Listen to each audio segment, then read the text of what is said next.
Today we're uncovering how a small island nation built the largest wealth-generating empire in history. At its absolute physical peak, the British Empire controlled 24% of the Earth's land surface and governed close to a quarter of the world's population. Look across these vast territories, from Canada to Australia, across India and large sections of Africa, and you are looking at one of the largest imperial systems in human history. By some widely cited estimates, its economic value has been placed at roughly £11.6 trillion in today's money, though historians debate how meaningful such modern value comparisons are. Few empires in recorded history ever controlled as much territory and as large a share of the world's population simultaneously. So how exactly did a relatively small island nation off the northwestern coast of Europe manage to engineer the largest accumulation of wealth the world had ever seen? Standard history often splits this into two separate volumes, one for the genius of British industry and another for the tragedy of imperial conquest. But treating them as separate histories misses the actual mechanics of how this wealth was created. The empire operated as a single, highly integrated economic machine. Its industrial success relied heavily on imperial extraction. Neither half of that equation functions without the other. The seed capital for this massive commercial expansion grew from the transatlantic slave trade and Caribbean sugar colonies long before the first industrial breakthroughs. This extreme human exploitation became a central economic engine of the early empire. The immense profits generated for British merchants, ship owners, and plantation economies provided the critical capital required to push British commercial interests further around the globe. Once the Industrial Revolution began in the late 18th century, that accumulated wealth encountered a massive multiplier. Mechanized textile production, steam power, and heavy manufacturing gave Britain a productive capacity that genuinely had no rival anywhere on Earth.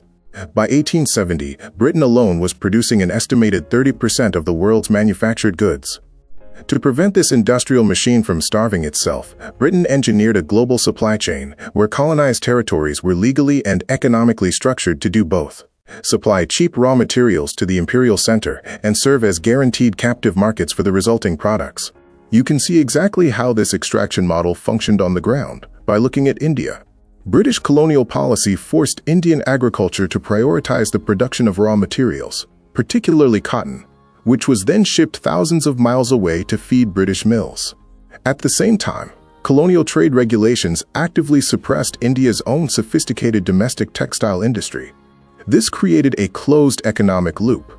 Raw goods flowed outward, finished British textiles flowed inward, and the people of India were left with little choice but to buy back processed goods manufactured from their own resources, transferring vast amounts of wealth directly to London.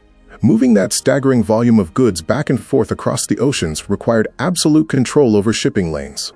The Royal Navy effectively operated as a heavily armed, globally deployed insurance policy, ensuring that British commercial ships arrived safely, while acting as a decisive threat against any rival that attempted to interfere with imperial trade routes.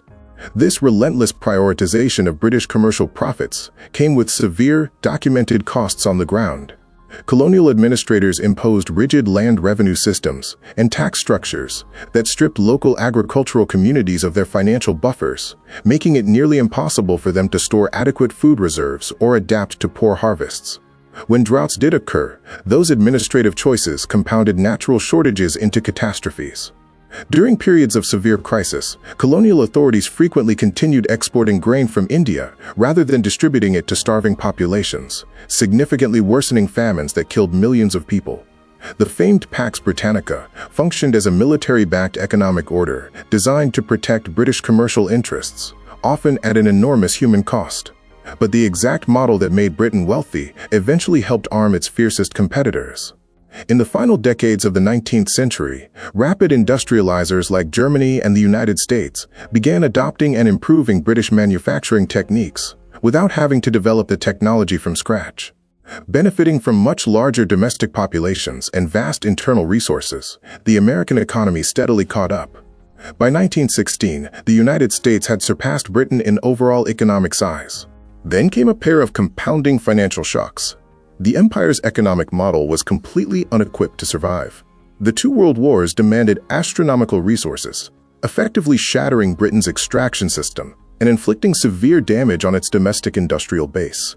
The financial strain was absolute. By the end of the Second World War in 1945, Britain experienced a complete role reversal.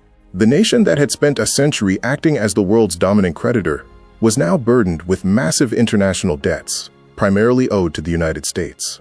Facing near bankruptcy at home and confronting rising organized resistance movements abroad, the British government could no longer afford the staggering military and administrative costs required to maintain direct control over its global territories. India achieved independence in 1947, accelerating a rapid and largely irreversible wave of decolonization. Across Africa, Asia, and the Caribbean, determined independence movements seized the moment, forcing a financially exhausted Britain to withdraw from direct rule across the vast majority of its former empire. The formal territorial era of the British Empire reached its final symbolic close in 1997 with the transfer of Hong Kong to China. Yet the economic ledger of that era remains highly relevant today. Modern Britain retains substantial benefits from its imperial past. Its financial institutions, physical infrastructure, and accumulated capital all trace important parts of their development back to the imperial era. Conversely, many of the nations Britain once governed are still managing the long-term developmental consequences of that same system. Decades of deindustrialization, resource extraction, and contested borders left lasting economic and political challenges that continue to shape their realities today. To understand the modern global economy, we have to recognize that industrial innovation and colonial exploitation are inseparable entries on the same historical ledger, written with the same ink. But that wasn't the end of the story. If you enjoyed this documentary, don't forget to like, subscribe, and watch another episode from Global Wealth Narratives.